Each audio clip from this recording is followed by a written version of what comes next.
सिवान अपनी संस्कृति के लिए जाना जाता है और इसे कायम रखने के लिए यहाँ के लोग हमेशा प्रयास करते रहे हैं।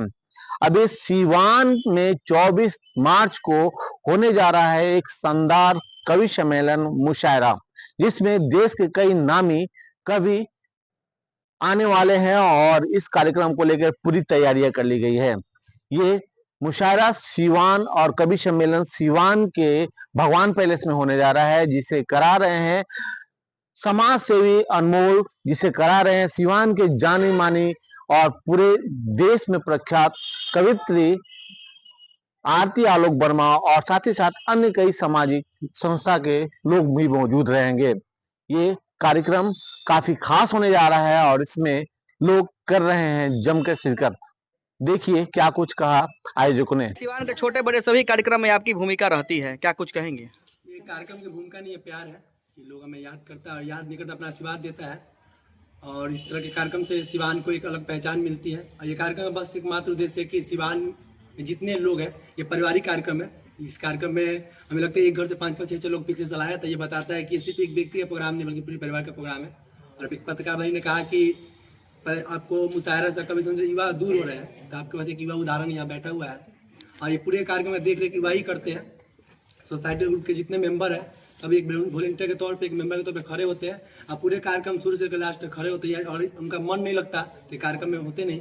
और मैम उनका आयोजन की भूमिका में रखी है, तो कहीं ना कहीं इनका आशीर्वाद प्यार है। हम लोग कोशिश ही कार्यक्रम को सफल बनाना है और पूरे सिवान वासियों से अपील है कि ये कवि सम्मेलन कराने के मात्र उद्देश्य है कि हम लोग एक बंद कमरे में बंद होते हैं, बहुत सारी परेशानियाँ होती है, कभी कभी लगता है कि परेशानियाँ हमको जकड़ लेती है जंजीर में।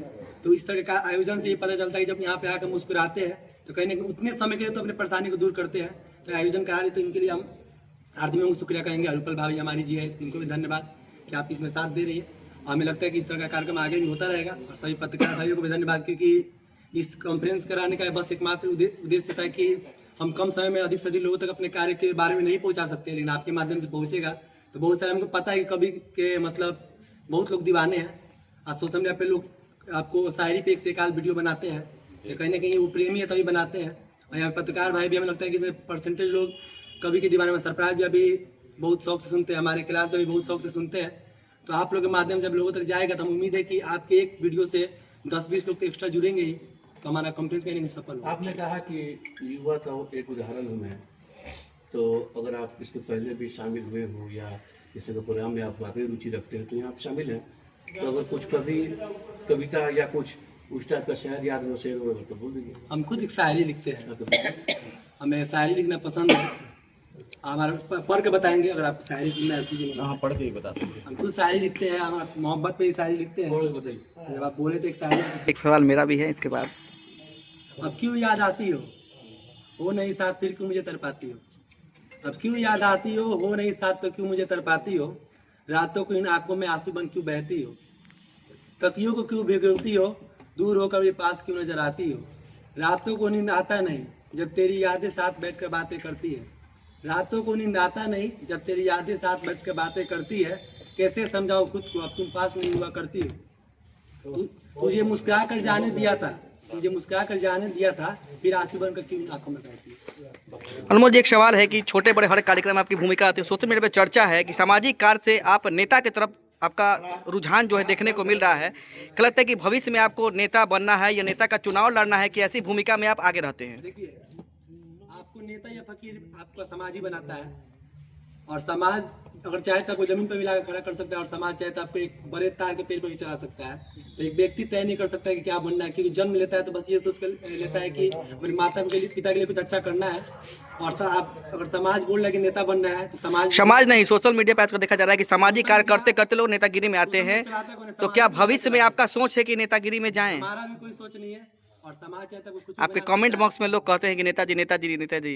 लोग तो कुछ भी कर सकता है। आज कहीं ना कहीं आप हमको प्यार करते तभी तो आप यहाँ बैठे हुए हैं। तो प्यार करने वाले का संख्या नहीं है, जो चाहे कुछ भी बना सकता है। अगर लिखा होगा हमको प्रधानमंत्री बनाने के लिए तो कोई थोड़ी रोक सकता है। मेरे भविष्य में आप सोच के रखे हैं? क्यों नहीं। सही, ठीक है। सबसे पहले तो आप लोग का बहुत आभार कि आप सब लोग समय से उपस्थित हुए और हमें मौका दिए हैं अपने प्रोग्राम के बारे में बताने के लिए। सिवान में 24 मार्च को 6 बजे शाम से कवि सम्मेलन सह मुशायरे का आयोजन है और जैसा कि इसमें दिख रहा है, हमारे कवि आएंगे नीलोत्पल मृणाल, भोपाल से आते हैं, ये मुंगेर के हैं। समीर परिमल, 2 कवित्रियाँ हैं बहुत बेहतरीन, बहुत प्रतिभाशाली। कृति चौबे जो दिल्ली से आएंगी और सान्या राय गया से आएंगी। इनके अलावा हास्य कवि चंदन द्विवेदी हैं और आशुतोष त्रिपाठी हैं और हमारे डॉक्टर साहब डॉक्टर एहसाम जो सभी सांस्कृतिक और साहित्यिक कार्यक्रम में बढ़ चढ़ के हिस्सा लेते हैं और एक बेहतरीन शायर भी हैं, तो उनकी भी शिरकत होगी इसमें।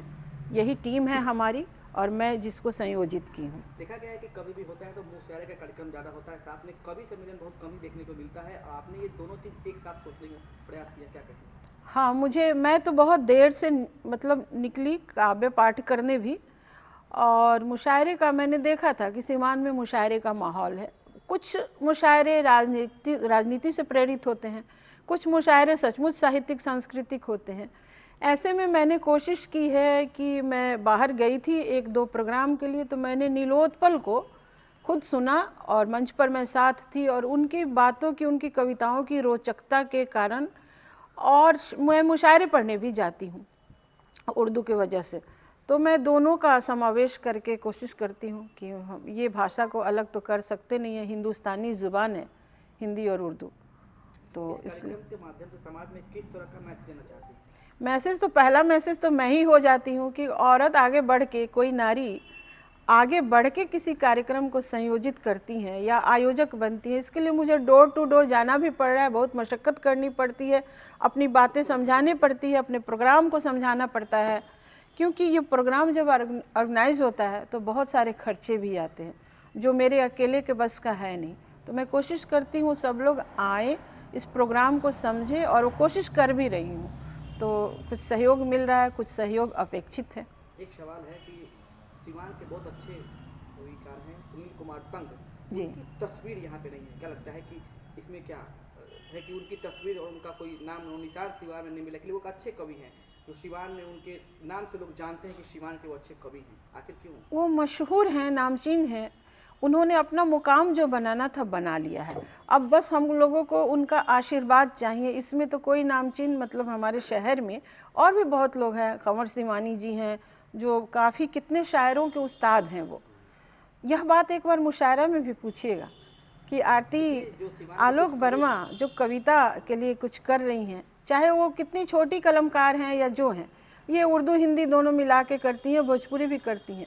कभी पूछिएगा मुशायरों में या कहीं भी और भी आयोजन हो कि इसमें आरती आलोक वर्मा है या नहीं है, और नहीं है तो क्यों नहीं। लोगों को आप छोड़ के आप कार्यक्रम आगे बढ़ना, आरती आलोक वर्मा को छोड़ के भी लोग काम कर रहे हैं, वहाँ पर आप पूछिएगा। तो फिर बात तो वही हो गई, आप भी वही सोचते, फिर वो भी वही सोचते। देखिए, मुकाम जिनको मिल गया है उनको ना ही नाम की ज़रूरत है, ना ही पद प्रतिष्ठा मेरे देने से उनको मिलेगी, वो ऑलरेडी अपना मुकाम बना चुके हैं सब लोग, ठीक है। अब मेरे में आप मेरी पूरी टीम को आइए, सुनिए, देखिए, इसमें नई कवित्रियाँ इतनी प्रतिभाशाली हैं, तो मैं इसलिए इन लोगों को बुलाती हूँ कि जिस समय में मुझे मंच वगैरह मिलना चाहिए था, जो पहचान मिलनी चाहिए थी, वो मुझे नहीं मिली और ना ही मैं तब तत्पर थी। लेकिन जब मैं बाहर निकलने लगी और इसकी दुश्वारियाँ मुझे समझ में आने लगी, तब मुझे लगा कि नहीं, मुझसे जहाँ तक कोशिश हो सके मैं कोई कार्यक्रम करूँगी और ऐसे लोगों को मंच दूंगी जिसमें स्थानीय भी लोग होंगे, मशहूर लोग भी होंगे, और टाइम टू टाइम इसमें चेंजेस भी है। एक आदमी का, किसी एक का इसमें ना अधिकार रहेगा, ना ही कोई लॉबी है, बस सहयोग से चल रहा है। कार्यक्रम की शुरुआत कैसे होगी, कब होगी, कब समाप्त होगी, कौन लोग आ रहे हैं, खासकर सीवान के गेस्ट या चीफ गेस्ट? 24 मार्च को, जैसा कि मैंने बताया है, 24 मार्च को शाम 6 बजे हम लोगों ने टाइम रखा है। एक फॉर्मेलिटीज़ होते होते 6:30 बज ही जाता है, तो ठीक है, 6 को ही हम मान के चलेंगे। लगभग 11 बजे हमारी कोशिश रहेगी कि हम समाप्त कर दें। ध्वनि विस्तारक यंत्र भी बहुत ज़्यादातर तक बचाना नहीं है, इसलिए मैं टाइम का ध्यान रखूँगी। और मुख्य अतिथि, तो इसमें मुख्य अतिथि जैसी कोई बात नहीं है। हाँ, सह प्रायोजक के तौर पे, आयोजक के तौर पे तो ऑलरेडी आपको पता चलेगा ही, अनमोल जी हैं जो सोसाइटी हेल्पर ग्रुप ट्रस्ट चलाते हैं। सह आयोजक के तौर पे मैंने रूपल जी को लिया है, क्योंकि इनकी कार्य क्षमता, अभी विगत दिनों में जब शिव जी की झांकी निकाली गई थी सीवान में, बड़े पैमाने पर काफ़ी खर्च इन सब टीम को भी आया होगा, तो इनकी जो कार्य क्षमता मैंने देखा है और जितनी भव्य झांकी निकली थी, तो मेरी उम्मीद एक बनी है कि हमारे कार्यक्रम को भी सफल बनाने में इनकी भूमिका रहेगी। खासकर कौन कौन कवि जो आ रहे हैं जो नामचीन? नामचीन तो सब हैं। आप कभी इनको देखेंगे, जैसे कि हम यहाँ प्रस्तुत करते हैं, यहाँ की प्रस्तुति से अलग आप कीर्ति चौबे को आप खुद देखें तो नामचीन है, और मतलब सभी लोकप्रिय मंचों पे अभी जा रही हैं, इनकी कविताएं बहुत लोकप्रिय हैं। सानिया जो काफ़ी कम समय में बहुत विस्तार साहित्य अकादमी में लगातार 2 बार 3 बार 4 बार जाना आसान बात नहीं है। उसके अलावा शायर हैं समीर परिमल जी, चंदन द्विवेदी अपने आप में, चूँकि वो बिहार में आयोजक की भूमिका बखूबी निभा रहे हैं चंदन द्विवेदी, और उन्होंने एक टीम बनाई है। एक क्या उसका मकसद ही है कि बिहारी कभी ज़्यादा से ज़्यादा प्रमोट हों। तो हमारी बिहारी एक टीम भी है जो बाहर भी जा रही है, और बिहार में हर जिला में, तो सिवान का मैं तो बेतिया और आसपास के क्षेत्रों के लिए भी सोच रखी हूँ।